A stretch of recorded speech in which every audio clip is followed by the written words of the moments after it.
ada tema yang cukup panjang yang diberikan dan diturunkan oleh Badan Pekerja Sinode bagi kita semua. Namun ada sedikit perubahan, pendeta pilih sendiri, buat sendiri hati. Dikarenakan ya ada hal yang pendeta melihat kalau itu menjadi sebuah tema ya tidak lengkap.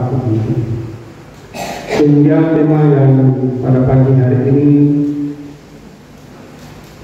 untuk menolong kita di dalam pemberitaan firman ini adalah hikmat Allah yang membenarkan, menguduskan dan menebus dunia dalam nama Yesus Kristus. Hikmat Allah yang membenarkan, menguduskan dan menebus dunia dalam nama Yesus Kristus. Persekutuan yang dikasihi Tuhan, ada banyak tugas tanggung jawab dari setiap orang, baik itu sebagai pimpinan maupun juga sebagai bawahan. Lebih-lebih kalau dia adalah seorang pimpinan, maka ketika diperhadapkan dengan tugas tanggung jawab dan pilihan, dia pasti akan berada pada satu pertimbangan.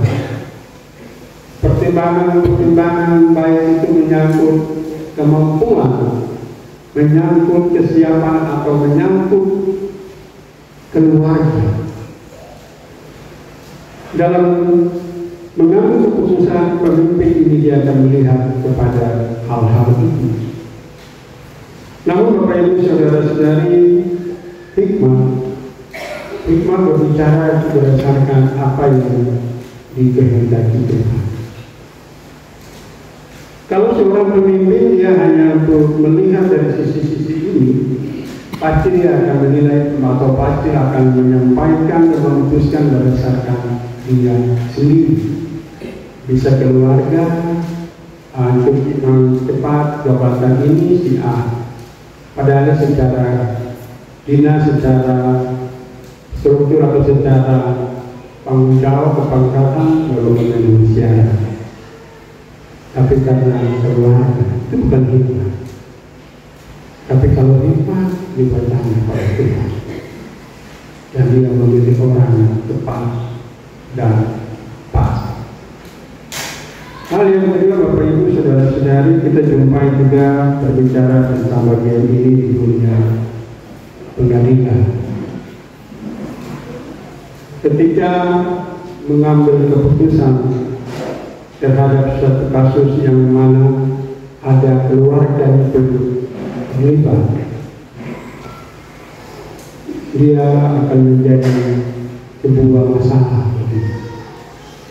Memutuskan atau mau meringan, mau menyelamatkan atau mau mengalihkan perkara itu. Tetapi kalau hikmat berbicara, salah tetap salah. Dari bagian ini ada pengalaman satu orang anggota polisi. Dia berpangkat perwira dan dia bertugas pada waktu itu untuk sebagai KSK. Waktu melakukan patroli, dia tangkap dia punya keluarga sendiri. Keluarga bermain judi dengan kartu gaple. Lalu anak buahnya bilang, "Bapak izin, yang ada main judi Bapak punya masyarakat." Dia bilang, "Satu masyarakat bukan ketangkap semua, senang." Setelah lama di kantor, semua bilang begini, "Bapak, masa Bapak telah kenal itu orang?" Di sini bilang, "Saya kenal, tapi ini saya laksanakan tugas. Salah tetap salah. Nanti keluarga itu dulu. Setelah saya buka pakaian dia, itu baru keluar. Tapi saya masih ada tanda sebagai penanggung jawab keamanan dan tetap laksanakan tugas." itu hidup. Dia tidak pusing, tidak tahu jalan bilang, tapi itu dia tetap tugas. Nah, inilah hal yang kita juga jumpai dari pembacaan ini. Ada pada dua gelombang. Yang satu minta harus ada tanda. Yang satu bilang dong harus lihat dulu. Mungkin contohnya itu kan waktu Tuhan Yesus bangkit itu Thomas itu. Jadi teman-teman bilang kita sudah ketemu Tuhan Yesus, kita ketemu guru sudah ada bicara. Tapi Thomas bilang kalau saya belum buka masuk saku jari, dia telapak tangan dan dia pulang kita tidak percaya. Nah, Bapak Ibu saudara-saudari, inilah yang ada di dalam kelompok yang Rasul Paulus jumpai di Korintus. Korintus ini kota yang besar, ibu kotanya Achaia. Jadi itu pusat pertemuan orang-orang dari Yahudi, Yunani, dari Mesir, Afrika, dari Aljazair, Libya, semua datang. Dan kita juga tahu bahwa orang-orang Yahudi itu melihat sesuatu persoalan itu berdasarkan itu, lihat. Kemudian ketemu dengan orang Yunani yang bilang orang pintar. Karena kita membawa paham Aristoteles, Zeus, ini orang-orang pintar, Pluto. Kita tidak baca ya kalau di belakang. Ini orang-orang pintar.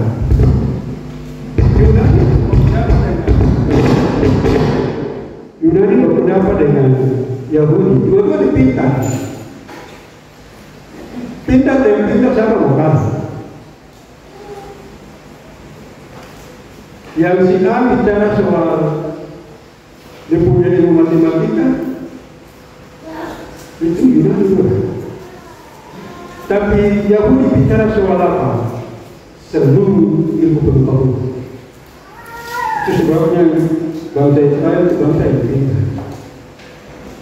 Karena beberapa minggu lalu kita mengikuti itu, khususnya di Kejadian pasal 12, Allah bilang sama Abraham, oh, siapa yang berkati engkau dia diberkati, siapa yang dikutuk dia dikutuk, oh, terus berkat-berkat ini akan menyertai engkau. Jadi Tuhan kasih tidak ada satu pun yang boleh untuk Abraham dan keturunan. Ya, Bapak Ibu saudara-saudari, di ayat 18 sampai dengan 21 di bacaan kita berbicara tentang pemberitaan salib sebagai kekuatan Allah.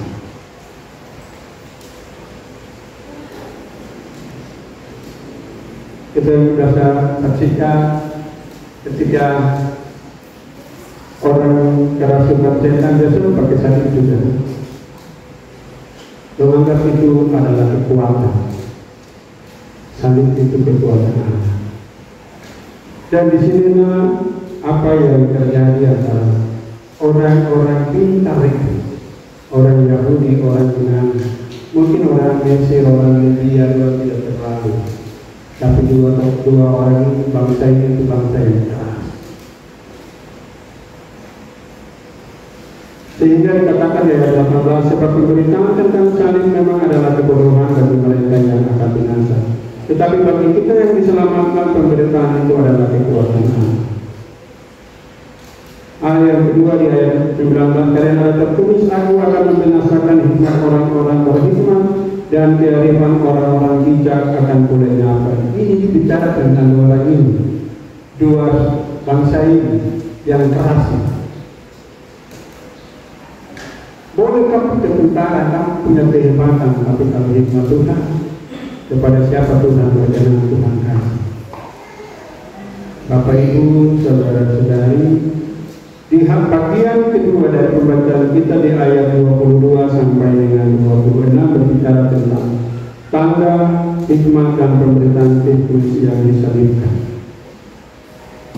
Di sini kita jumpai di ayat 22, orang-orang Yahudi menghendaki tanda dan orang-orang Yunani mencari hikmah. Sebagaimana tadi saya sampaikan.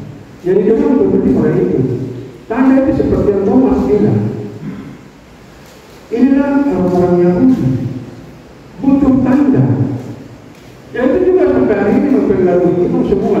Juga ada dalam kita punya kalimat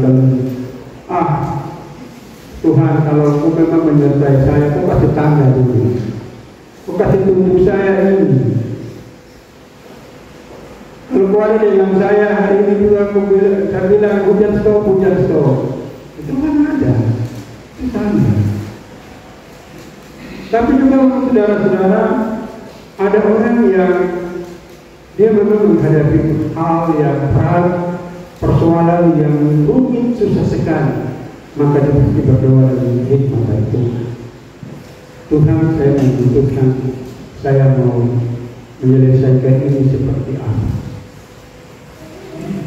Ketika orang yang berjalan dan berada dan memiliki atau menerima hikmah dari Allah, dia akan lebih bijak sekali, lebih santun.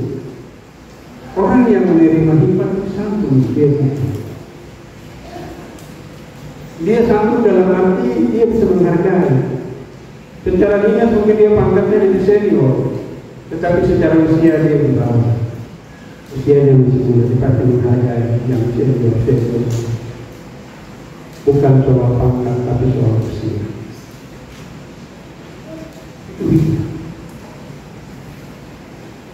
Bapak Ibu saudara-saudari, inilah dua bagian yang menarik dari bagian pertama pada pembacaan kita ayat 18, 21 dan 22, 26 yang berbicara dengan dua tipe orang, Yunani dan juga Yahudi.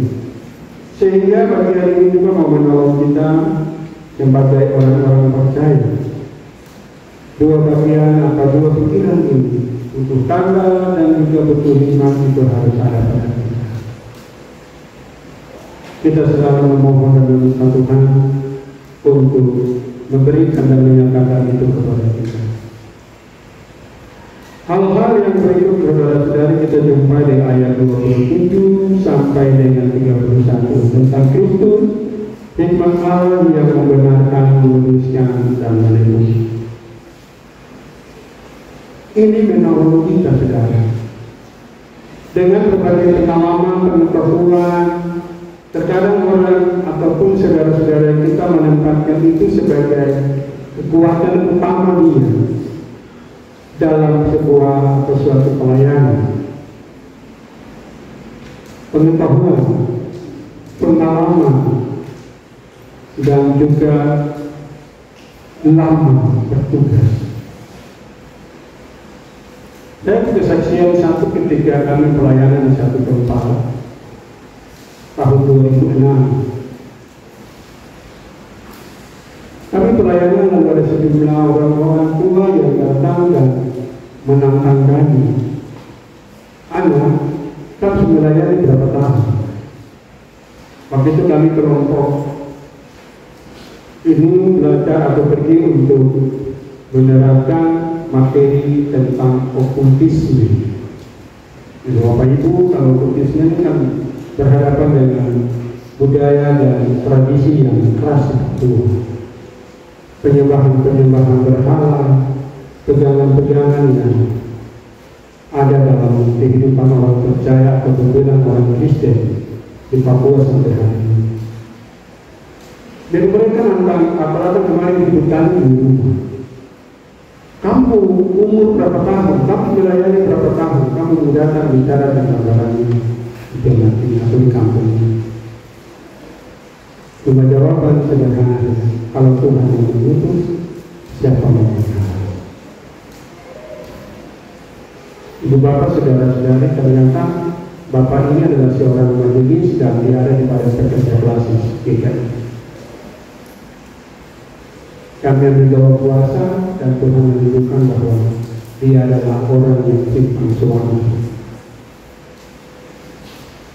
Dia suami besar tak tempatnya.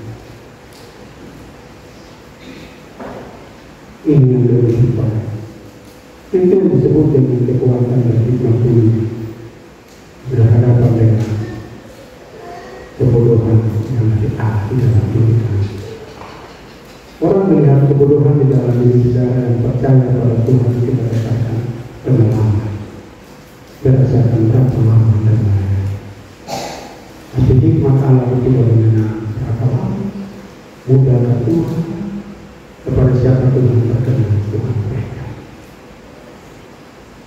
Akhirnya Bapak ini kami tumpai dia dan kami bilang Bapak 25 tahun Bapak sebagai badan pekerja di Klasi, sebagai staf di Klasi, dan Bapak sudah melayani Tuhan dalam jabatan pengaduan selama 30 tahun. Itu bukan nilai yang Tuhan atau bukan ukuran Bapak dan ukuran Tuhan. Pasti puncak langsung. Anda tahu dari mana? Tuhan yang kasih tahu. Tuhan yang kasih tahu. Akhirnya anaknya yang laki-laki itu hampir memotong ayah karena 5 orang sarjana, tapi kabupaten ini penerimaan pegawai tidak satu pun yang lolos. Aneh aja. Kabupaten ini butuh sarjana, tapi 5 orang ini tidak satu pun diterima sebagai pegawai negeri. Karena Bapak hidup di dalam Tuhan. Setelah Bapak Ibu saudara-saudari kami melayani keluarga yang begitu dan keluarganya saat itu kita diterima sebagai ASN di Kabupaten. Dan anaknya yang laki-laki Tuhan dia kita menjadi dia muda, kita kedua dia menyerahkan pengucapan syukur. Dan itu karena Tuhan sayang kami, bukan karena kita. Ini yang kedua. Kenapa gereja angkat bagian ini untuk ketemu? Karena sampai hari ini itu setiap orang, apalagi yang bilang punya pengalaman lama tugas dalam gereja, selalu bilang yang paling hebat. Yang hebat itu Tuhan. Tuhan tidak lihat gereja ini bisa maju kalau orang pintar. Tuhan lihat gereja ini bisa maju kalau orang yang takut Tuhan. Gereja ini bisa ada sampai hari ini dan seterusnya karena orang-orang yang dipakai Tuhan hidup di dalam takut Tuhan. Nah saudara-saudara, lalu kita berbicara tentang bagaimana dari firman kita hikmat Allah yang membenarkan, memutuskan dan menembus dunia. Terkadang bagian ini tidak dijumpai di dalam setiap pelayanan kita. Dikarenakan banyak kita yang lebih berdasarkan apa yang saya sampaikan, pengalaman, pengetahuan, lama tugas, tapi tidak pernah melihat bagian ini Tuhan apa yang Tuhan berikan. Apa yang Tuhan? Apa yang Tuhan inginkan? Kita tidak bisa. Sehingga Bapak Ibu saudara-saudari ada satu bagian yang menolong kita dari pembacaan ini. Coba kita lihat di dalam Injil Matius pasal 11.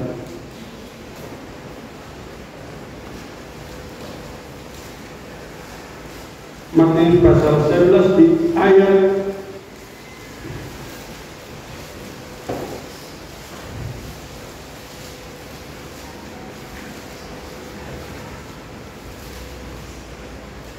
25 sampai 27. Injil Matius pasal 11 ayat 25 sampai 27 dari perikop ajakan juru selamat. Coba saudara-saudari, Bapak Ibu, mari coba kita baca bagian ini. Kita baca bagian ini bersama-sama. Kita mulai. Pada waktu itu berkatalah Yesus, aku bersyukur kepadamu Bapa, Tuhan langit dan bumi, karena semuanya itu Engkau sembunyikan bagi orang-orang bijak dan orang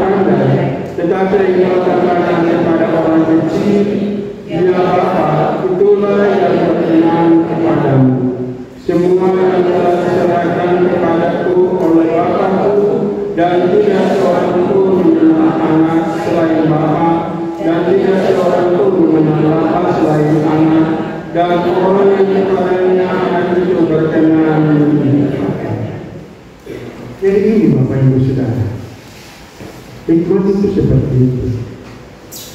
Saudara dipilih sebagai alat dalam pelayanan ini, pasti saudara dengan manusia tidak bisa. Kalau kamu pilih saja jadi majelis, kamu pilih saja di para pelayan atau pengurus unsur, saya tidak bisa. Saudara, pilihan itu bukan saudara bersama kita yang memilih. Ada gerakan yang dinamakan oleh Tuhan di dalam tiap orang ini kepada kita. Ketika kita dipilih, sebagaimana janji Tuhan di Matius pasal 11 25-27, dan juga di dalam Korintus pasal 1 18 sampai dengan pasal 2 ayat 5. Ini jelas seperti ini. Artinya ketika Tuhan memilih kita melalui suara jemaat, benar-benar Tuhan, saya tidak bisa, saya belum biasa, saya tidak mampu.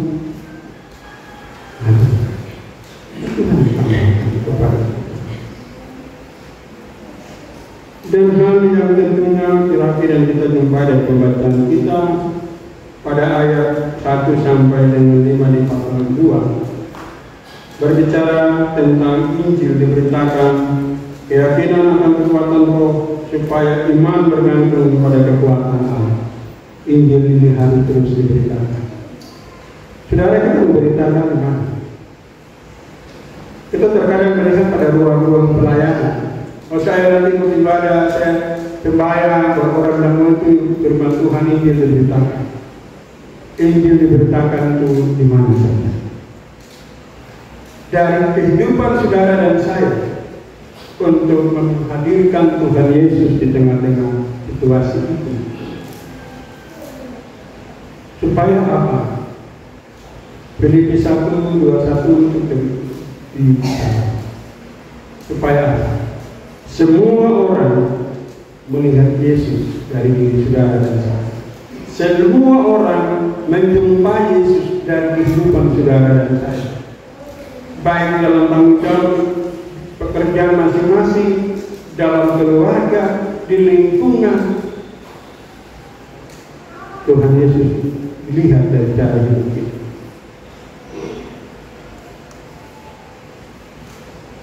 Hal inilah yang menolong saudara dan saya dalam melihat situasi dan mengatasi situasi kondisi yang tidak memungkinkan, tidak menyenangkan, situasi yang menakutkan dan membahayakan di tangan.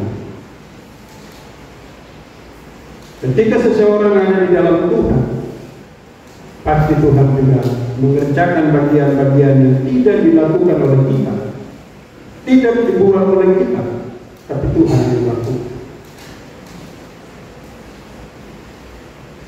Ini yang harus saudara dan saya pahami bersama. Gereja ini banyak bicara, banyak seruan, tetapi ketika hamba-hambanya diutus ke sana, ketika hamba-hambanya diizinkan untuk masuk di dalam suatu persoalan, kadang-kadang semua mudah. Berbicara banyak, tapi masuk di dalam menjawab itu sendiri banyak ini. Oleh sebab itu Bapak Ibu Saudara-saudari, hal yang kita jumpai dari bagian ini, pertama, saudara-saudari dan saya, apapun kekurangan, kelemahan, keterbatasan kita, tapi ketika kita mau melangkah dan berada dalam persekutuan, dalam pelayanan dengan Tuhan, dalam menghadapi pekerjaan dan usaha kita, dalam memenuhi kebutuhan hidup kita, utamakan Tuhan. Utamakan Tuhan. Wahyu 3 ayat 8, aku tahu segala pekerjaan, aku tahu kekuatan tidak segala. Utamakan Tuhan. Supaya dirinya Tuhan yang kita. Saya selalu bilang dalam diri saya, kalau Musa Tuhan izinkan untuk laut kosong bisa terbelah, kalau Yosua Tuhan izinkan bisa sungai Yordan terputus, terhenti. apalagi Tuhan pasti memberikan kegiatan tidak begitu. Asalkan kita tetap percaya, sungguh-sungguh melakukan Tuhan, mendengar apa yang Tuhan berikan. Hal yang kedua, Bapak Ibu Saudara-saudara, segala sesuatu yang kita alami dan dapatkan dalam hidup, yang hendak kita melihat dan terjadi bagi kita, semua itu karena Tuhan. Tidak ada yang bilang karena ini, karena hidupnya, karena apapun, tapi semua itu karena Tuhan. Saudara, bagian yang ketiga bagi kita pesan ini, kalau saudara terus berdoa dan meminta Tuhan berilah tanda, Tuhan saya butuh hidup, Tuhan pasti memberi. Asalkan saudara tidak bisa, saudara tetap mau melakukan itu dengan terus-menerus tidak baik. Terakhir dari bagian firman Tuhan ini untuk kita semua, Bapak Ibu Saudara-saudara, apa artinya kita menikmati dan menerima segala bagian yang banyak di dunia, atau pada akhirnya kita tidak dapat bagian yang terima dari Tuhan. Injil Kristus terus harus diberitakan. Sebab ketika saya dan saudara-saudara memberitakannya lewat cara hidup dan kerja kita dan usaha kita, kehidupan kita sehari-hari, Tuhan tidak tanya kau kembali uang berapa miliar. Tuhan tidak tanya kau selama hidup di dunia kau sudah pertabungan berapa puluh juta. Tapi Tuhan tanya, sudahkah kau melayani saya? Ketika saya lapar, saya haus, saya telanjang, saya ditinggal. Sudah. Itu yang kita lakukan. Bukan soal banyak yang kita kumpulkan tentang Tuhan, tapi Tuhan sudah kita melayani Dia. Marilah Bapak Ibu Saudara-saudara, di bagian terakhir ini tentang Injil yang diberitakan adalah kita terus melayani Tuhan dengan apa yang ada pada Tuhan. Tuhan berkati firman-Nya bagi kita.